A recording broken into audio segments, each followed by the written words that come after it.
లోకంలో ఆరోగ్యం కావాలి అంటే ఎవరైనా ఎవరిని ఉపాసన చెయ్యమని చెప్తారు అంటే సూర్యనారాయణమూర్తిని ఉపాసన చెయ్యండి అంటారు. ఇప్పటికీ పిల్లల దగ్గర నుంచి పెద్దల వరకు సూర్య నమస్కారాలు చేస్తారు. ఆ సూర్య నమస్కారాల్లో కేవలం 10 విధములైనటువంటి భంగిమలతో చేసే నమస్కారాలు ఉన్నాయి.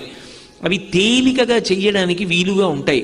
ఆ సూర్య నమస్కారం చెయ్యడం కేవలము శరీరమునకు ఆరోగ్యం ఇవ్వడానికి ఒక్కదానికే కాదు, ఆ సమయంలో సూర్య బింబాన్ని ఉపాసన చేస్తారు మనసుతో.